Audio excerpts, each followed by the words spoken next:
Ito, panoorin natin. Sa katanungan po ng aking kasamahan dito sa Kongreso. Ito yung question.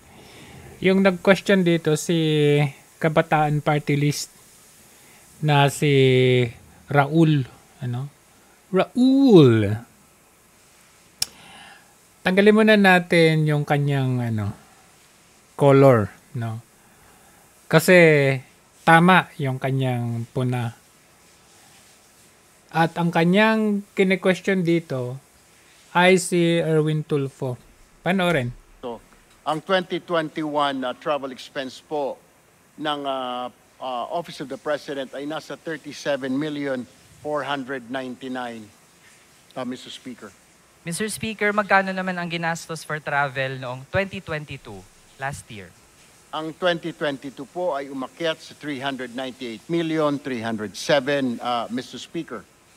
Grabe. With that, Mr. Speaker, grabe, more than 10 times ang ginastos sa mga biyahe last year. Mr. Speaker, tingnan natin nung Sa katanungan 2021, panahon ni Duterte. po ng aking kasamahan dito sa Kongreso. Ang 2021 travel expense po ng Office of the President ay nasa 37,499,000. 37 million. Mr. Speaker, magkano naman ang ginastos for travel noong 2022, last year? Ang 2022 po ay umakyat sa 398,307,000, Mr. Speaker. With that, Mr. Speaker, grabe, more than 10 times. We're talking about kasi May, June pa yung kumbaga June pa yung passing of the turn June, July, August, September, October, November, December. 6 months. Whopping 389 million in just 6 months. 2022 na yun. Times ang ginastos sa mga biyahe last year. Mr. Speaker, kung 398 million ang nagastos, magkano naman supposedly ang allocation for travel ng presidente sa national budget noong 2022? Linawin ko lamang po yung aking naunang statement, Mr. Speaker, kung ako'y papayagan ng aking kaibigan dito po sa Kongreso. Kaya po mababa ang 37 million lamang noong 2021 dahil ito po ay panahon ng pandemya. At alam po natin na Pangulong Duterte ay hindi po bumiyahe ng mga panahon na yun. Subalit, nung pagpasok po ng Administrasyong Marcos, kaya po ito umakyat, nag-umpisa na po ang pagbiyahe ng palasyo. Oh, pero considering na 6 months, grabe, no? 6 months, 389 million? Ng Pangulo, Mr. Speaker. Yeah. Mr. Speaker, so yun po. Kung merong 398 million na ginastos, 98 magkano ang actual allocation? Yung nasa General Appropriations Act noong 2022.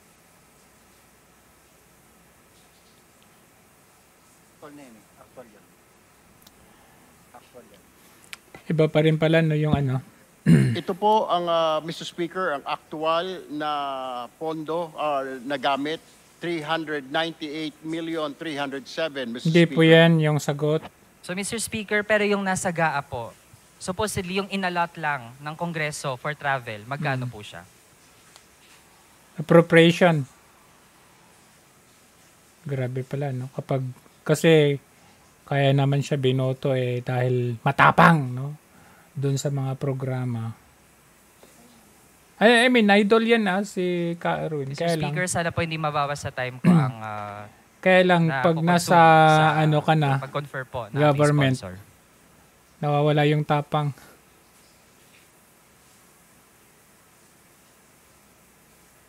Kunyari.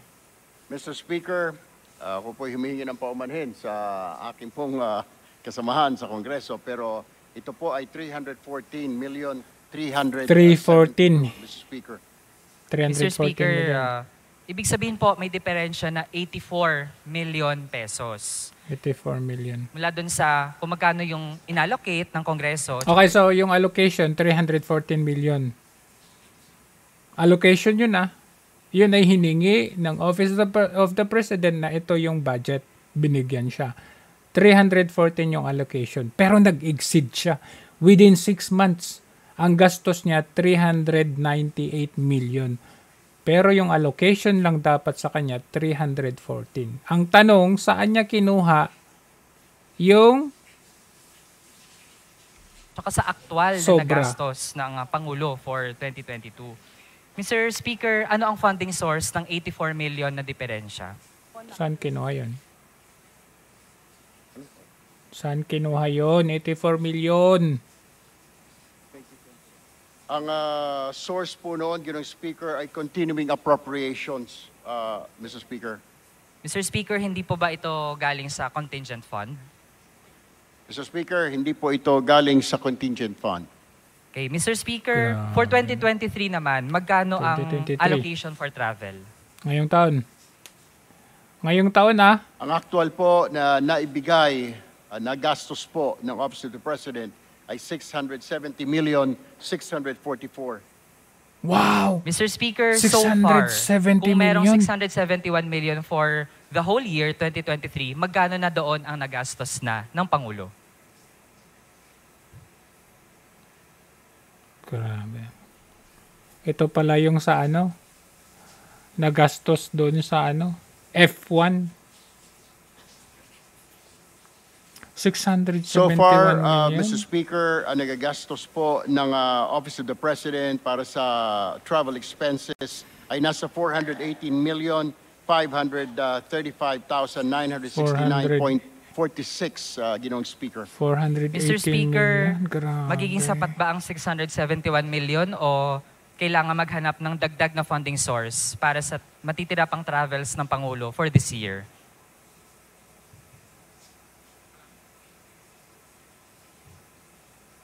Mr. Speaker, may CONAP for 2022. Mr. Speaker, can the sponsor clarify? Ang 671 million, sapat na po ba yun? O kailangan pa mag-source from other funds?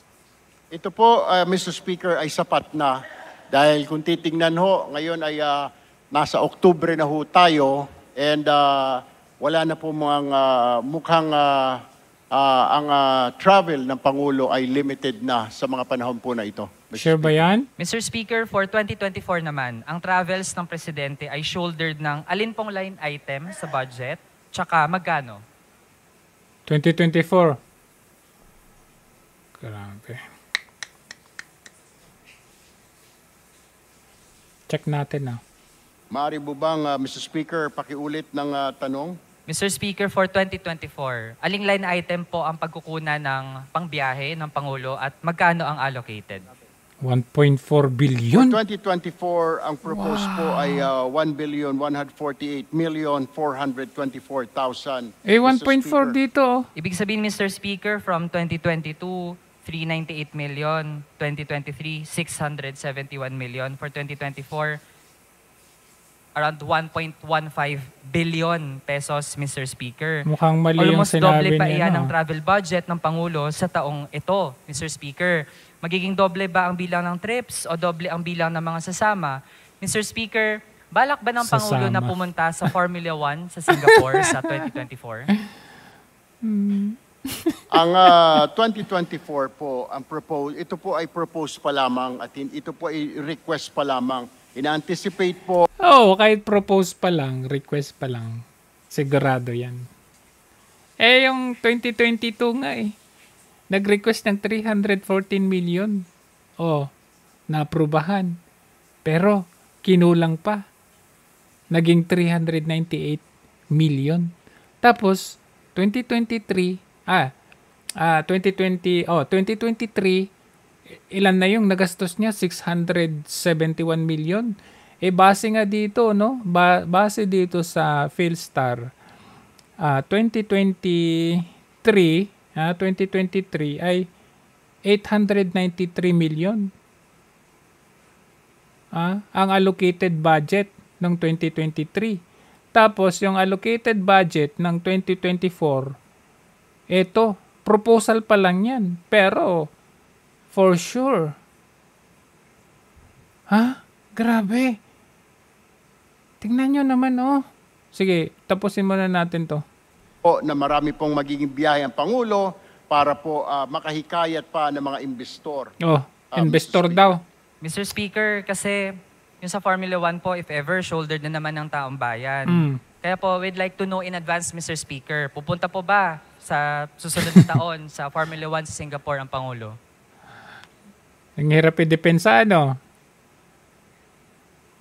Ang presidential po, ang local engagement, foreign state at working visits ng Pangulo, at pati ang visiting foreign state leaders, ministers at iba pang mga dignitaries ay nagmumula po dito sa mga pondo na ito ng Office of the President, Mr. Speaker. Mr. Speaker, hindi po head-on na nasagot yung ating tanong. And Mr. Speaker, ang First Lady din naman ay proud na dumalo ang Pangulo this year sa Formula 1 para sa networking. So kung proud po ang Office of the President, di dapat po hindi ikahiya kung dadalo ang Pangulo sa Formula 1 Proud. sa 2024. Yan yung hobby niya eh. Racing. Ang biyahe po ng Pangulo sa Singapore ay ito po ay isang imbitasyon mula po sa mga Wala. sa isang grupo. Ay yung pong pagpapanood sa formula po, ito po ay siya po ay naimbitahan lang, Mr. Speaker. In Eh advance. bakit yearly? Mr. Speaker, Last hindi year, ko na tas po ngayon. ididiin kasi 'Di ba? Yearly yan. For sure, next year, ganun ulit. Hindi po biro yan, ha? kahit mismo sponsor Kasi po ang daming entourage niyan, pati mga media. natin ay nahihiyang i-admit kung dadalo next year ang ating Pangulo sa Formula 1 sa Singapore. Mr. Speaker, i-assess po natin ang foreign trips. Ang daming travels noong second half ng 2022. Para matasa po ng tama ang epekto ng foreign travels, we'd like to ask, gaano kalaki na ang ating foreign direct investments for the first half of 2023? Okay. Bago ko po sagutin yan, Mr. Speaker, ang kanyang tanong, babalikan ko muna yung tanong po ng aking kaibigan. Yung hinggil po sa Formula 1, ito po ay upon invitation. So hindi po natin sigurado kung may mga invitations pong darating sa Pangulo next year at kung meron po siya mga invitations for a meeting, yun naman po ay sinabay lamang. Nauna po kasi yung invitation para po dun sa business conference meeting sa Singapore at yung Formula 1 racing F1. naman po. Yun po naman ay sideline lang ho dahil siya po ay naimbitahan. Nabigyan po ng ticket, Mr. Speaker, as far as I know, Mr. Speaker. Sinong maniniwala? So Mr. Speaker, sa foreign direct investments, gaano po kalaki ang ating FDI first half of 2023 tsaka first half of 2022 na rin? Sa first half of 2023, Mr. Speaker, ay meron ng 71.78 billion pesos na investments, or dollars, $71.78 billion, Mr. Speaker. First half po ito of 2023, Mr. Speaker. Total po yan, Mr. Speaker. Pero sa first half lang po ng 2023, Mr. Speaker.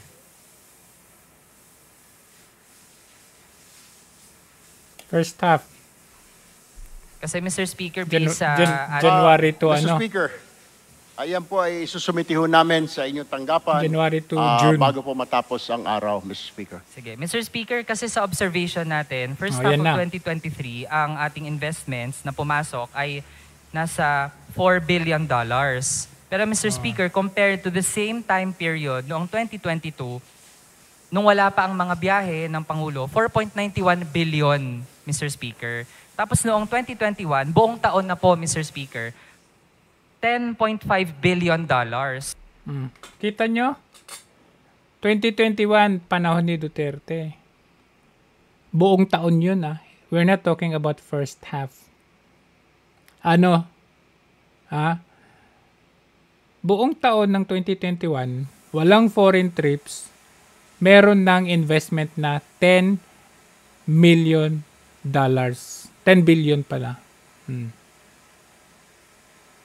Tapos, first half ng 2022, 4 point something billion US dollars. Wala pang trips yun, sabi niya. Wala pang trips. Tapos, nung 2020, ito na, first half ng 2023, nakita nyo, ang dami niyang foreign trips. Ayan. Kasama pa yung F1. Magkano? Ayan na, ito, 4 points.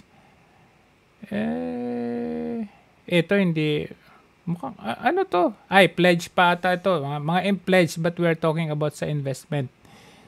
Noong first half ng 2023, 4 billion US dollars. So kung i-compare mo sa buong taon ni PRRD ng 2021, 10 billion US dollars, walang foreign trips. So anong relevance ng trips? Sige, tuloy natin. Or kung half year, nasa $5.25 billion, Mr. Speaker.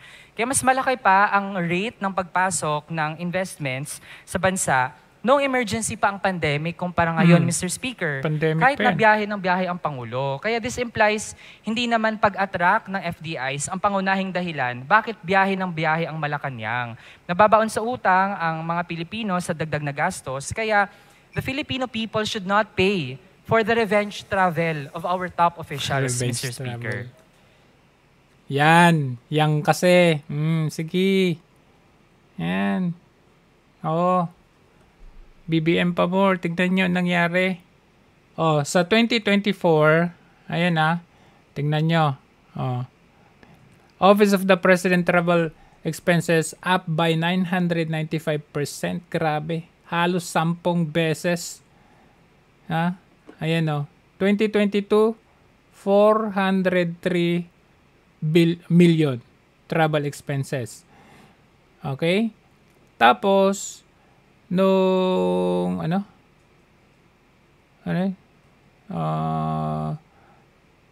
pero nung 2021 kay Pangulong Duterte 36 million total travel expenses. 'Di ba? Grabe sobrang laki. Hindi na ito makatarungan kung tutuusin. Ayan Singapore trip niya. Ngayon lang sa Grand Prix. Formula Grand Prix. Alam nyo kasi, noong araw, ayon sa bali-balita, talagang mahilig itong si BBM sa racing. Kaya, asahan ninyo, hindi siya makapag-absent nito sa Grand Prix. Yearly na to hanggang matapos yung kanyang termino. Pustahan tayo. Laging pupunta ito sa Singapore because of this. And the worst, tayong taong bayan ang gagastos. Pera ng taong bayan ang gagamitin dito. At yung kasama yung mga entourage, yung mga bit-bit niya. At syempre dito, in the name of foreign direct investors pero yun ay hanggang pledges pa lamang. Ang tanong, anong taon na ngayon? Anong petsa na ngayon? Tingnan natin. Ano na ba? Yung sinasabi na nakapag-create ng 300 jobs para sa mga Pilipinos, asan yung mga yon? 'Di ba? Naghihirap, naghihingalo na yung taong bayan. So sige, tingnan natin.